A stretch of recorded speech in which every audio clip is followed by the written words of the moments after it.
Hey peeps, welcome to the Summer Practice Viewer Request Series. This video is going to be a standalone with one specific viewer question. This was an excellent question that really sparked my inspiration and creative expression, if you will. And so I wanted to give this question its own dedicated video. And the question was, could I provide 5 decks that I feel describe my aesthetic and myself? And I loved this question. And also, I felt it was a pertinent question to answer for a few reasons. First and foremost, because glamour magic and aesthetic is no less important in your practice than any other aspect of pathworking.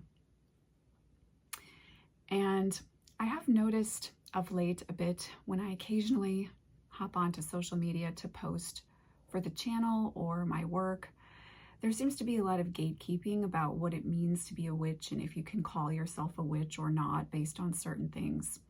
And I thought this video would be a nice way to just affirm for you, for anyone out there, that your practice is your own and your path is your own, particularly if you identify as a solitary witch. And so glamour magic happens to be a potent and very sweet and satisfying aspect of my practice. And I'm very excited to share what I think deck-wise and fragrance-wise, because I'm going to do a double shot for you for each one, resonates with my particular essence as a witch. And it was really, really fun to put this list together. And I have 8, not 5, I have 8. It was really hard. And there's one deck that I really wanted to add to this list as well, but that would have made it 9. And so I refrained. So I have 8 decks on this list and an accompanying fragrance that I feel define my aesthetic and my practice as a witch. The wonderful thing about growing and evolving on our paths as well is that we have the opportunity to examine how we are expressing ourselves from a visual component and how our energetic frequency is reflected in our magic as witches. And that's allowed to change and to grow over time. And I've recently myself made a little bit of a shift in my own aesthetic and how I want to present myself in my practice and my path as a priestess and a witch. And I just wanted to share that it's very accessible to do this for yourself. I did it in a journaling session where I went over different colors and textures, specific decks, different icons that I reference as giving inspiration to the aesthetic I want to embrace at this time. And I settled on the theme of, and my Patreon peeps already know this, Edwardian spiritualist / swamp witch for my 40s, at least for the first half of my 40s. And it's been really lovely kind of refreshing how I want to visually represent my energy and essence, my gods, and my practice, both in how I choose to adorn myself and also how I adorn my living space. The colors, the fabrics, the textures that surround Vincent and I. And as I said, I do think it's important to just honor that for those of us who really enjoy this part of our practice, it's no less potent or important than any of the more serious aspects of witchcraft. So I'm going to get off my soapbox now. We're going to talk about, okay. So we're going to start with honorable mention. These 3 decks almost made the top 5, and to me, they're equally as important to defining my own essence and my own particular blend of glamour magic as a witch. We're going to start with the Death Doula Oracle and Heretic Parfum's Nosferatu fragrance. This fragrance is the scent of petrichor and lilacs. It's a little bit rotten and moldering. It evokes demonic possession, vampiric energy, being consumed and taken over by an entity. And there's something about it for me that evokes a nostalgia of childhood. My home was surrounded by lilac bushes growing up. And so that scent, while I very rarely actually choose to wear it as a fragrance, the way that it's mixed with the petrichor in this particular perfume is mystical, it's magical.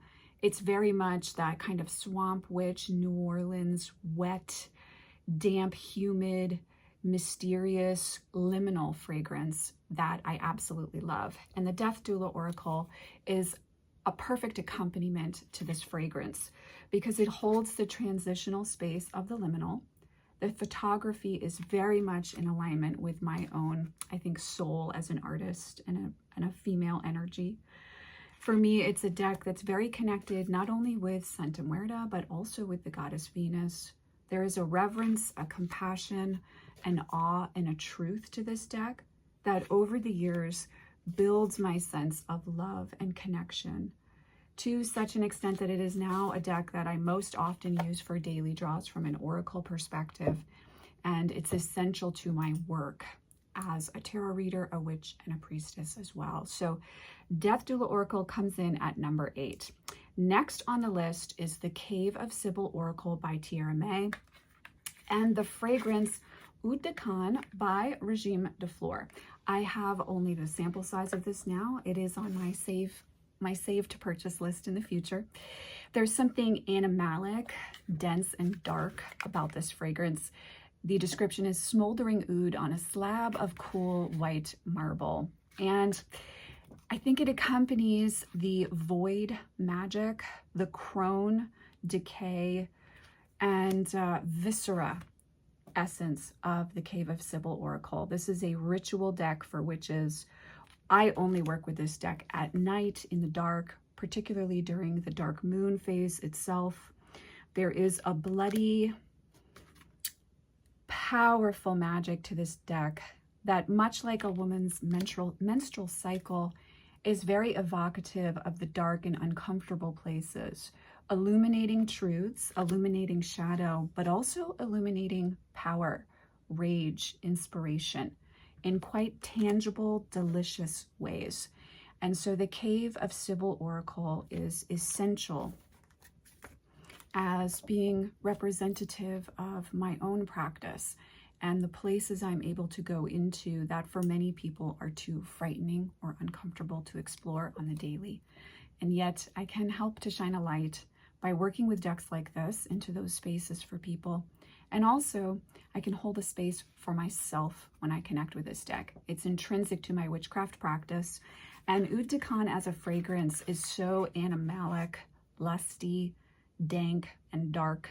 It's a perfect accompaniment to this beautiful deck by Tiera May. If you're looking for something to make your practice feel more alive and reverent and more connected to deeper essences of the sacred feminine that aren't at surface level, then this is an amazing deck to work with. I highly recommend it. It's not for the faint of heart though, and you do need to be comfortable going into places that it's easier at times to avoid. Next on the list is the Memento Mori Oracle, and I am accompanying this with Tom Ford's Noir perfume. I'm not sure, this may be discontinued. I've had this bottle forever.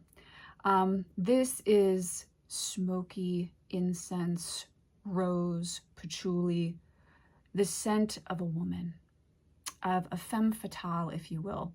And Memento Mori for me has such a powerful essence of death magic, Edwardian and Victorian ephemera, and plant magic that I can't imagine a more perfect fit than Tom Ford's Noir perfume for this deck. This deck is everything one imagines a spiritualist would be working with in their practice. And it has such a lively, intelligent voice. It's so clear and to the point, and it beautifully describes and echoes my own aesthetic. And so Memento Mori is third on the list. I'm in third for honorable mention. It is 6th on my list. Okay, so moving on now to the Lost Oracle and Bae 19. This is the tricky one where it was almost Haunted Manor, but the Lost Oracle won out at the last minute because this is so indicative of my path as a witch, and it's very much colorized in its tonality in alignment with the aesthetic I'm definitely embracing visually in my 40s. So the Lost Oracle is very, very powerful. To me, it's like a wonderful foundational oracle deck to your witchcraft practice and connecting to the foundation and tenets of that practice and tapping into your own true essence in alignment with that. Bae 19 by Labo or the Labo Fragrances is a very unique perfume. It is not meant for everybody, just as not everyone is meant to walk the path of the witch. It is a heavy petrichor, wild, earthy fragrance that is unique, and it's not a sweet or necessarily sexy scent, but it's arresting. It makes you stop and pay attention. You keep coming back to where you've sprayed the fragrance to tap into what profile you're picking up in regards to the scent. And for me, it's petrichor at its finest and its most lusty. When I wear this, I think of the goddess Babylon and the energy of Lilith. And for me, that's indicative of my witchcraft practice and the power, the sacred feminine, the dark feminine power that witches connect with as they walk their journey. There's just such a beauty to this deck, and it really feels like coming home to me. Again, foundational core. The magic that you practice when you're all alone. The space that you connect with when you're working with the elements, when you're growing or releasing. It's a deck that will help you reconnect to your voice when you feel lost. And Bae 19 for me is a unique fragrance that's my own, that there aren't necessarily going to be other people wearing. It's something that expresses my own unique self and my own unique path. And so these two items are an indicative part of my own glamour magic practice. Okay, next on the list is the Coastal Curiosities Oracle and Regime de Fleurs Little Flower fragrance. This is another fragrance I'm currently saving up for a full-size bottle of. I have been working through sample sizes of this for a few months now. Both of these items represent the ancestral lineage I carry within the matrilineal line of my physical DNA. And both of them hold a space of nostalgia and connection to a specific place within nature where I feel the most tapped in and alive in my practice. Little Flower holds a tuberose and peony essence. The description here, it's also, Chloe Savini was the muse for this. An eternal rose from Chloe Savini is the key phrase here for Little Flower. But the scent of my great-grandmother's garden is what I feel the most profoundly when I wear this fragrance. And this deck holds my great-grandmother and my grandmother intrinsically within it, as well as the beauty of the Maine coastline. And so both of these items, both of these tools for my practice and path, and as part of my glamour magic regime, if you will, are not necessarily ones you might associate with me to look at me, but they are deeply a part of my own energetic makeup, and they hold notes of my own history quite reverently and also in an ethereal way. This is soft and light. It's the only fragrance on this list that would probably be popular. And this deck is one that it's easy to tap into the beauty of and the quirkiness of it. That essence of flea market shopping along Route 1 on the coastline of Maine comes forward with this for me. This deck is profoundly special and sacred. It's an essential part of my practice. I can't imagine working without it. I love this deck. It's a living, breathing, sacred tool that I carry with me everywhere I go. I have multiple copies of this. I just ordered a new edition that the creatrix Lennox Reese has put out for pre-order. That's how much I love this deck. I have a full size and a travel size. I carry this with me everywhere. And as I said, Little Flower is one of those fragrances that's definitive for me of where I come from and what makes me who I am. And so these two are number 4 on the list of decks that define me. Okay, so from here on out, I have 2 fragrances for each deck. I mean, these are the top 3, right? And we all have different moods and ways of connecting with specific decks. So number 3 on my list is Rose Bae Tarot's Lacrimosa Tarot, and there are 2 fragrances I want to offer here. Regime de Fleurs Falling Trees, which is woodsy, cedary. It's the mystery of the forest. You know, when you're underneath the trees in the hot summer and it's dark, but it's still hot. There's heat in the air. There's a sense of mystery and magic, and you just want to write incantations and spells and draw sigils and symbols in the dirt, casting circles and making up stories with the forest beings. This is falling trees for me. The Lacrimosa Tarot is opulent. It's Rococo, but in a goth way. And it's very much medieval. It has hints of Catholicism within it and a sense of hierarchy, falling from grace, sacred tools, old order, witchcraft practiced in secret so you are not punished.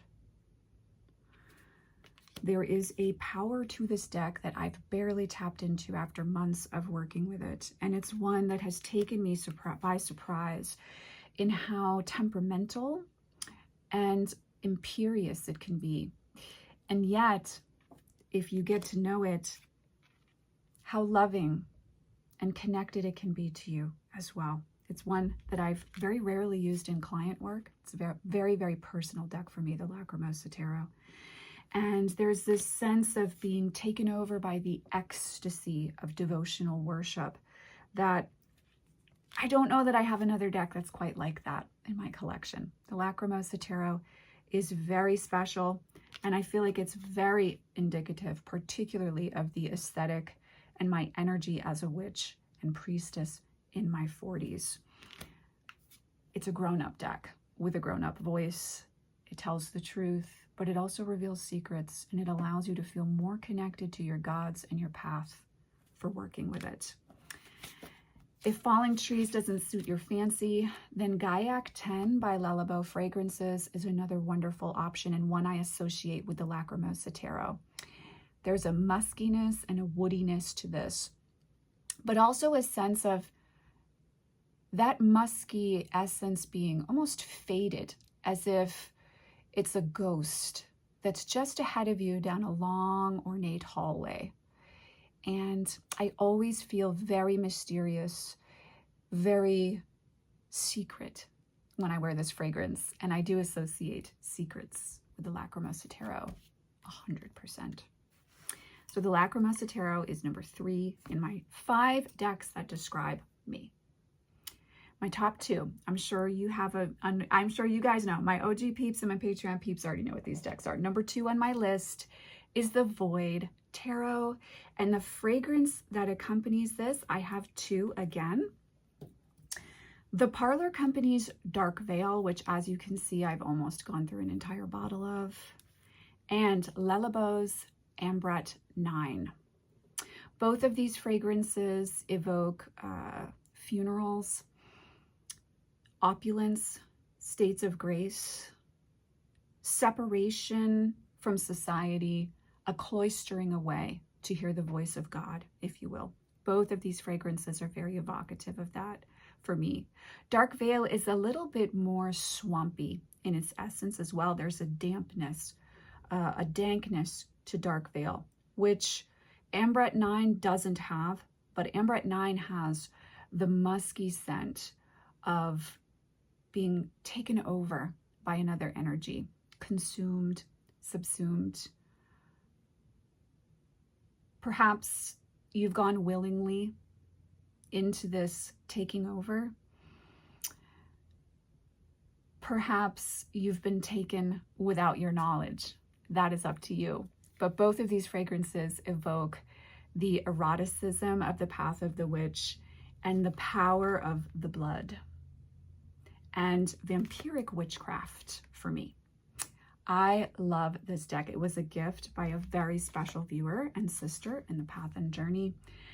And the beauty of it is I probably never would have bought it for myself. And yet when it arrived in the mail, I knew that it was a kindred soulmate deck. And second only to the number 1 deck on this list for defining the essence of who I am. I love the Void Tarot. It is independently produced. The artist and creatrix releases various editions occasionally.